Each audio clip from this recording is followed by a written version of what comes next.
Dan akhirnya rumah saya diancam dibom. Ada 25 tower di kota itu diancam akan dibombardir dan sudah dibombardir sebagiannya. Dan ini penampakannya. Jadi ini namanya Madinat Az-Zahra. Di sini saya tinggal sejak 2014 sampai sekarang 2023. Bahkan saya juga punya akun Instagram di take down kemarin. Saya bangun pagi, saya nggak bisa akses ke akun Muhammad Al-Maqdisi, Muhammad_Al-Maqdisi. Itu adalah akun Instagram utama saya. Ternyata di take down. Sejauh ini sudah ada 17 tawanan Israel yang ada di Gaza yang dibunuh oleh tentara Israel sendiri. Jadi mereka dirawat oleh para pejuang Gaza tapi dibunuh oleh jajah tempur Israel. Bismillahirrahmanirrahim. Assalamualaikum warahmatullahi wabarakatuh. Alhamdulillah wassalatu wassalamu ala rasulillah. Teman-teman, banyak hal terjadi dalam 24 jam terakhir. Ada 37 keluarga yang dibantai kurang dari 24 jam oleh jet-jet tempur Israel. Bayangkan 360 lebih meninggal dan lebih dari 700 terluka. Sekali lagi kurang dari 24 jam. Dan akhirnya rumah saya diancam dibom. Jadi bukan di rumah saya spesifik ya. Jadi di tower tempat saya tinggal ini ada 12 flat. Di antaranya flat tempat saya tinggal ada 25 tower di kota itu diancam akan dibombardir dan sudah dibombardir sebagiannya. Dan ini penampakannya. Jadi ini namanya Madinat Az-Zahra. Di sini saya tinggal sejak 2014 sampai sekarang 2023. Kondisinya hancur babak belur, dan kalau kalian lihat kerusakannya teman-teman, ini bukan sekedar dirobohkan, yang ini benar-benar luluh lantah. Jadi kita bisa asumsikan ini sudah dibombardir, sudah jatuh, terus dibom lagi, pam sampai seperti menjadi abu gitu kan. Ya, jadi itulah kondisi tempat saya tinggal. Nah, tapi untuk rumah saya, sampai tadi malam saya calling pihak yang dekat sana, itu katanya masih belum dibombardir, tapi sudah ada ancaman akan dibombardir dalam beberapa jam ke depan. Dan sekarang saya nggak tahu bagaimana kondisinya. Ya, yang pasti itu sebuah pukulan juga bagi kami, teman-teman. Memang selain penjajah ini membantai warga sipil, wanita dan anak-anak, mereka juga berusaha membungkam kami di Gaza. Jadi jurnalis di Gaza ini banyak yang sudah dibunuh. Dan saya ini dikenal sebagai jurnalis. Jadi Allah alam nih apakah saya akan menjadi target selanjutnya. Tapi yang pasti sejauh ini sudah sekitar 15 jurnalis wartawan Gaza yang dibunuh saat mereka sedang bertugas. Memang ada usaha untuk membungkam suara-suara dari Gaza. Ya, maka dari itu alhamdulillah saya masih bisa menyuarakan sampai hari ini, dan kalian masih bisa menerima informasi dari saya, dan harapan saya kalian juga ikut menyuarakan ke teman-teman kalian. Jangan sampai berhenti pada kalian saja. Jadi memang ketika penjajah dan barat ini berusaha menyebarkan propaganda mereka melalui televisi yang mereka kuasai, dan kita tahulah jaringan televisi dan jaringan komunikasi elit global ini menguasai 90% lebih. Ya, ada dari jaringan istilahnya infotainment dan berita-berita yang ada di dunia hari ini. Sementara kita punya apa? Kita cuma punya sosial media. Kita cuma punya akun channel YouTube ini. Bahkan saya juga punya akun Instagram, sudah 107.000 followernya, itu di take down kemarin. Saya bangun pagi, saya nggak bisa akses ke akun Muhammad Al-Maqdisi, Muhammad_Al-Maqdisi. Itu adalah akun Instagram utama saya. Ternyata di take down. Jelas ini sangat membungkam. Tapi saya tidak akan berhenti sampai situ. Makanya saya buat akun lagi, namanya MHG_official_akun. Teman-teman bisa follow ya, agar silaturahmi terus berlanjut. Artinya tugas kita totalitas. Kalau mereka totalitas dalam menyebarkan propaganda kebohongan mereka, maka tugas kita juga totalitas untuk menyebarkan kebenaran dari pihak kita. Karena itulah perjuangan kita hari ini. Karena itulah jihad kita hari ini. Jihad media, ya, jihad jurnalistik, ya, jihad komunikasi. Nah, teman-teman, jadi rumah saya sudah diancam untuk dibombardir dan akun Instagram saya sudah di take down. Tapi saya tidak akan berhenti berjuang. Perkembangan baru, teman-teman. Jadi Tadi sudah saya sampaikan dalam kurang 24 jam sudah sekian banyak yang meninggal. Jadi totalnya dalam 14 hari agresi militer Israel ini sudah 4.200 yang meninggal lebih ya, dan sudah 14 ribuan lah yang terluka. Dan ini masih akan terus bertambah. Serius, ini memang benar-benar kalap mereka ini. Zionis ini kalap banget. Mereka ini depresi, nggak bisa mengalahkan Hamas, mengalahkan para pejuang-pejuang Gaza. Jadi mereka membantai, membunuh sipil. Nah teman-teman, antum ingat ya, rumah sakit Medani yang dua hari yang lalu itu dibombardir, 600 lebih meninggal sekali serangan, dan itu mau diulangi oleh penjajah.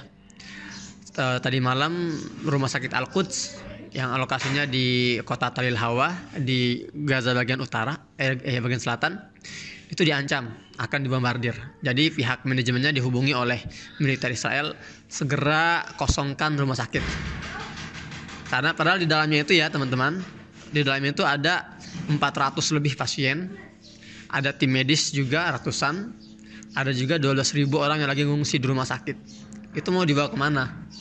Dan mereka diancam untuk dibombardir kalau tidak mau mengevakuasi diri. Nah, juga saya dapat kabar pihak UNRWA ini lembaga resmi ya PBB yang beroperasi di Gaza untuk pengungsi. UNRWA ini kemarin merilis sebuah statement bahwa pihaknya dipaksa untuk mengevakuasi atau mengosongkan 5 sekolahan.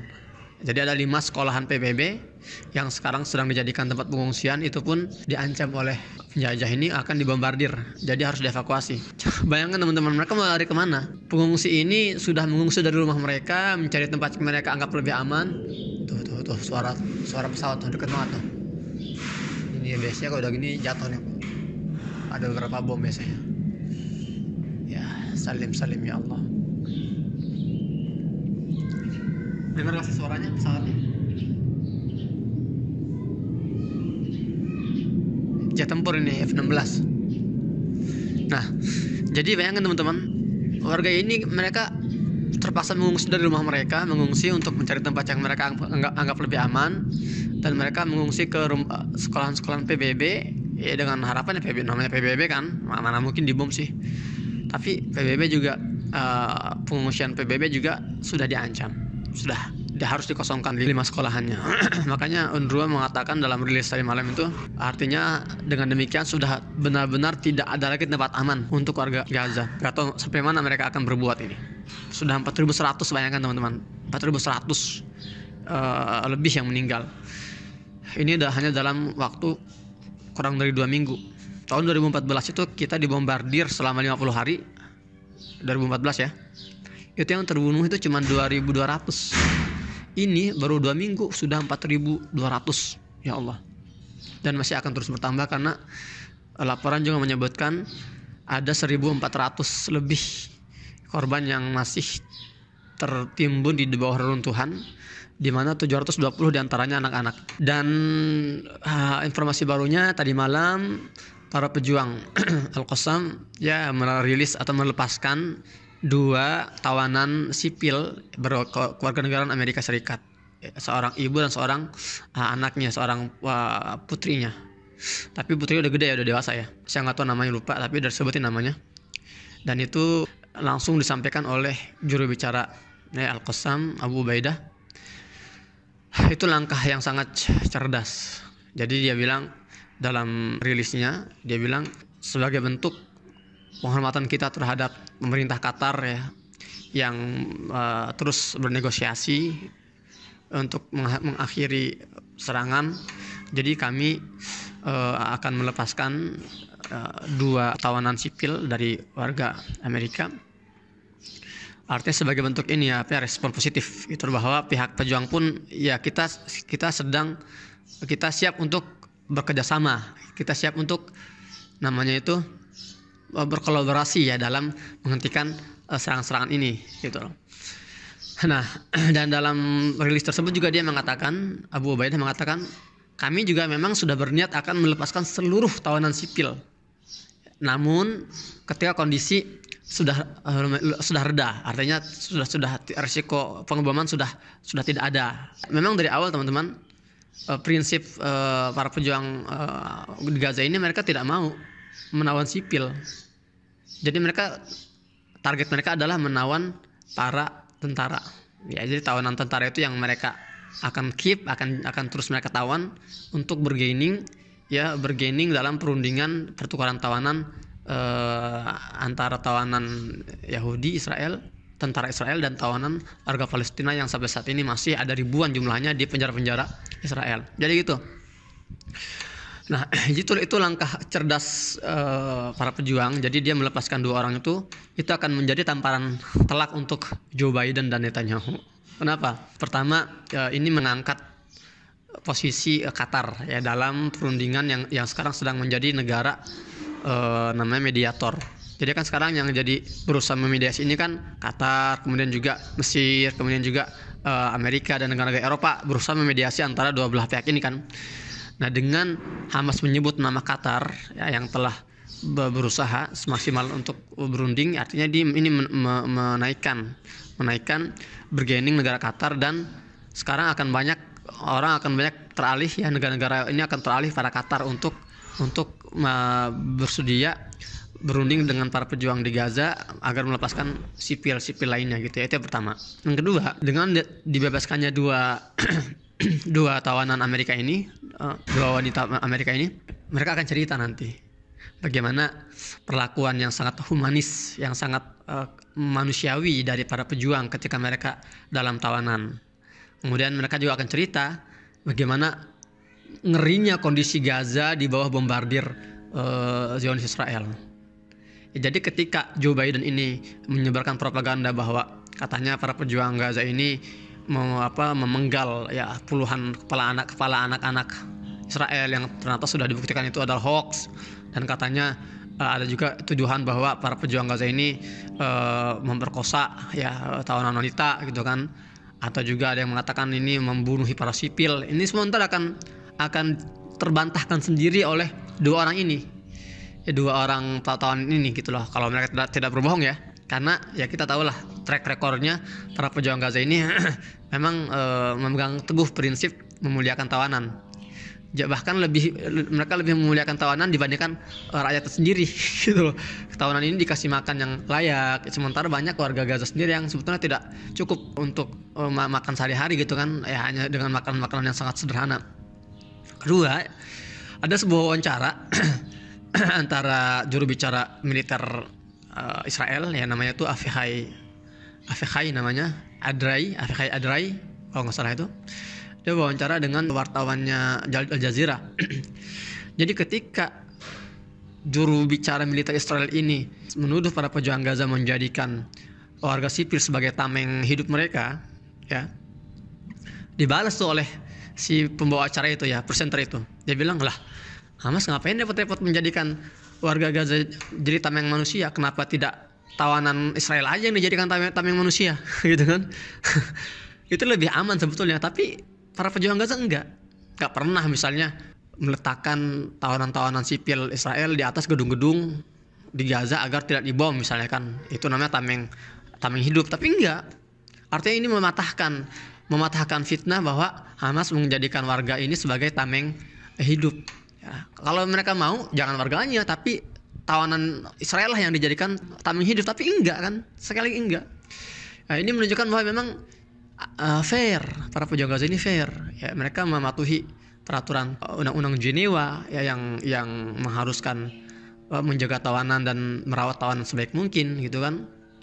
Jadi banyak sekali lah istilahnya langkah-langkah jenius ya, artinya yang didapatkan oleh para pejuang Gaza ini dengan melepaskan dua tawanan ini. Dan dua tawanan ini kalau nggak salah tadi malam sudah langsung dijemput oleh Palang Merah Internasional dari Gaza dan sudah keluar melalui Rafah.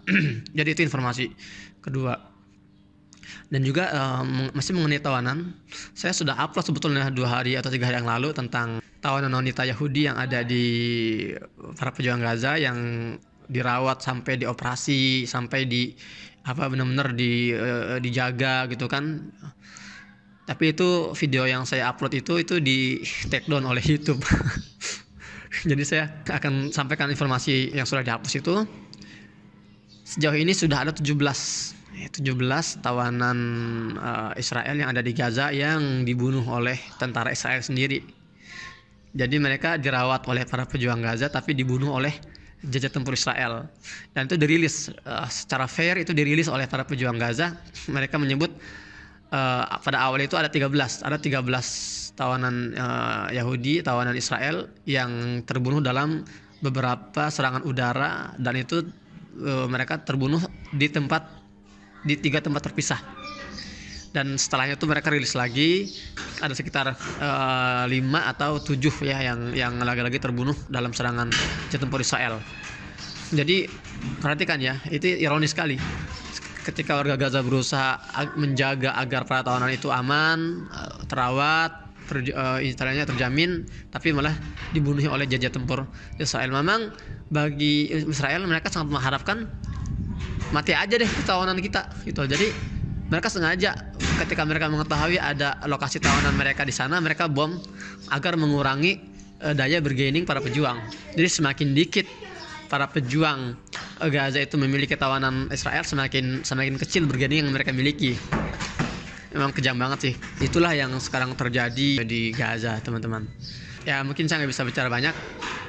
Saya juga harus segera bergerak nih. Meskipun kondisi masih belum kondusif, situasi masih panas, ya bombardir masih di mana-mana, tapi saya harus terus melakukan distribusi bantuan. Dan insya Allah hari ini kita akan bagi-bagi baju sholat ya mukena untuk kaum ibu, kaum wanita di Gaza yang memang mereka mengungsi tanpa sempat membawa baju mukena. Ya ini banyak sekali yang kami terima laporannya. Jadi Masya Allah teman-teman, kalau antum ikut ya berkontribusi dalam program-program ini, jadi Masya Allah itu pahala jariah mengalir untuk antum. Bayangkan kalau mukena itu digunakan sholat oleh para pejuang di Gaza, oleh ibu-ibu yang sedang berjuang di Gaza, itu pahalanya juga ngalir ke antum itu. Itu namanya amal jariah. Baik teman-teman, demikian laporan dari saya hari ini, hari Sabtu 21 Oktober 2023. Jangan lupa follow akun Instagram saya yang baru. Kalau mereka tumbangkan 1 akun, maka 1000 akun akan kita hadirkan demi perjuangan menegakkan kebenaran. Dan jangan lupa ikut terus berkontribusi dalam kampanye kemanusiaan, bantuan darurat untuk Gaza Palestina. Saya taruh di deskripsi dan di komentar, saya akan pin. Semoga bermanfaat. Sampai jumpa lagi di konten selanjutnya. Assalamualaikum warahmatullahi wabarakatuh.